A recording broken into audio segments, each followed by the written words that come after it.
ಅಜಿತ್ ಪವಾರ್ ಅವರ ಈ ಒಂದು ಸಾವು ಮಹಾರಾಷ್ಟ್ರಕ್ಕೆ ತುಂಬಲಾರದ ನಷ್ಟ.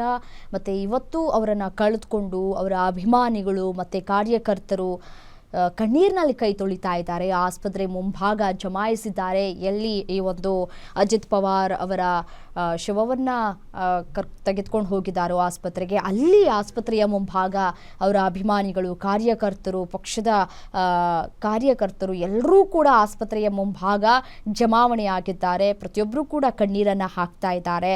ಮತ್ತು ಅವರು ನಡೆದು ಬಂದಂತಹ ಹಾದಿ ಮತ್ತು ಅವರು ಜನರಿಗೆ ಮಾಡಿದಂತಹ ಒಂದೊಂದು ಸಹಾಯವನ್ನು ಕೂಡ ನೆನೆದು ಕಣ್ಣೀರನ್ನು ಹಾಕ್ತಾ ಇದ್ದಾರೆ. ಮತ್ತು ಇದು ಯಾರೋ ಮಾಡಿದ್ರು ಅಥವಾ ಕೊಲೆ ಗಿಲೆ ಅಂತ ಅಲ್ಲ, ಇದು ವಿಮಾನ ಪತನವಾಗಿರುವಂಥದ್ದು. 4 ಸಭೆ ಇತ್ತು. ಆ ಒಂದು ಸಭೆಯಲ್ಲಿ ಅವರು ಭಾಗಿಯಾಗಬೇಕಾಗಿತ್ತು. ಭಾಗಿಯಾಗೋದಕ್ಕೆ ಅಂತಲೇ ಕೂಡ ಅವರು ಹೋಗ್ತಾ ಇದ್ರು. ಹೋಗುವಂತಹ ಸಂದರ್ಭದಲ್ಲಿ ಈ ರೀತಿಯಾಗಿ ಖಾಸಗಿ ವಿಮಾನ ಪತನವಾಗಿ ಸ್ಥಳದಲ್ಲೇ ಸಾವನ್ನಪ್ಪಿದ್ದಾರೆ. ಸುಟ್ಟು ಕರಕಲಾಗಿದ್ದಾರೆ.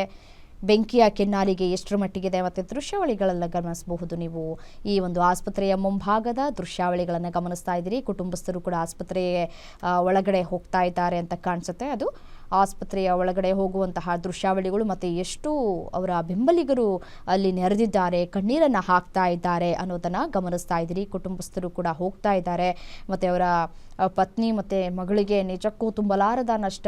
ಬೆಳಗ್ಗೆ ಅಷ್ಟೇ ಖುಷಿಯಿಂದ ಸಭೆಗೆ ಹೋಗಿ ಬರ್ತೀನಿ, 4 ಸಭೆ ಇದೆ ಅಂತ ಹೇಳಿ ಹೊರಟಿದ್ದಂತಹ ಅಜಿತ್ ಪವಾರ್ ಅವರು ಇನ್ನಿಲ್ಲ ಅನ್ನುವಂತಹ ಸುದ್ದಿ ಬರಸಿಡಿಲಿನಂತೆ ಬಡ್ತಿದೆ ಕುಟುಂಬಸ್ಥರಿಗೆ. ನಿಜಕ್ಕೂ ಅವರ ಕುಟುಂಬಸ್ಥರು ಕಣ್ಣೀರಿನಲ್ಲಿ ಕೈ ತೊಳೆಯುವಂತಹ ಪರಿಸ್ಥಿತಿ ನಿರ್ಮಾಣ ಆಗಿದೆ. ಈ ರೀತಿಯಾಗಿ ಆಗತ್ತೆ ಅಂತ ಕೂಡ ಯಾರೂ ಕೂಡ ಊಹೆ ಮಾಡಿರ್ಲಿಕ್ಕಿಲ್ಲ. ಈ ರೀತಿಯಾಗಿ ಆಗತ್ತೆ ಅಂದರೆ ಹೋಗ್ತಾರೆ, ಯಾರೂ ಕೂಡ ಹೋಗೋದಿಲ್ಲ. ಸೊ ಇತ್ತೀಚಿನ ದಿನಗಳಲ್ಲಿ ವಿಮಾನದಲ್ಲಿ ಪ್ರಯಾಣ ಮಾಡೋದೇ ಒಂದಷ್ಟು ಅನುಮಾನ, ಕಷ್ಟ ಅಂತ ಹೇಳಲಾಗ್ತಾ ಇದೆ. ಸೇಫ್ ಅಲ್ಲ ಅನ್ನೋದು ಪದೇ ಪದೇ ಸಾಬೀತಾಗ್ತಾ ಇದೆಯಾ ಅನ್ನುವಂತಹ ಅನುಮಾನಗಳು ಕೂಡ ವ್ಯಕ್ತವಾಗ್ತಾ ಇದೆ. ಅಹಮದಾಬಾದ್ನಲ್ಲಿ ಆದಂತಹ ದುರಂತಗಳು ಮತ್ತು ಇತ್ತೀಚಿನ ದಿನಗಳಲ್ಲಿ ಬೇರೆ ಭಾಗಗಳಲ್ಲಿ ಅಥವಾ ಬೇರೆ ದೇಶಗಳಲ್ಲಿ ವಿಮಾನ ಪತನ ಆಗುವುದನ್ನು ನಾವು ಗಮನಿಸ್ತಾ ಇದ್ದೀವಿ. ಸೊ ಹಾಗಾಗಿ ವಿಮಾನ ಎಷ್ಟರ ಮಟ್ಟಿಗೆ ಸೇಫ್ ಅನ್ನುವಂತಹ ಪ್ರಶ್ನೆ ಈಗ ನಮ್ಮನ್ನು ಕಾಡೋದಕ್ಕೆ ಶುರುವಾಗ್ತಾ ಇದೆ. ಸಾಮಾನ್ಯವಾಗಿ ಬೈಕ್ನಲ್ಲಿ ಹೋಗುವಂತಹ ಸಂದರ್ಭದಲ್ಲಿ ಸೈಕಲ್ಲೋ ಅಥವಾ ಕಾರೋ ಬಸ್ಸೋ ಈ ರೀತಿಯಾಗಿ ಅಪಘಾತ ಆಗೋದನ್ನು ನಾವು ಗಮನಿಸಿದ್ದೀವಿ. ಅಪಘಾತ ಆದಾಗ ನಾವು ಬದುಕುಳಿಯೋದಿಲ್ಲ ಅನ್ನೋದು ಕೂಡ ನಮ್ಮೆಲ್ಲರಿಗೂ ಗೊತ್ತಿರುವಂತಹ ವಿಚಾರ. ಬಟ್ ಆದರೆ ವಿಮಾನ ಅಪಘಾತ ಆಗೋದು ತೀವ್ರ ವಿರಳ.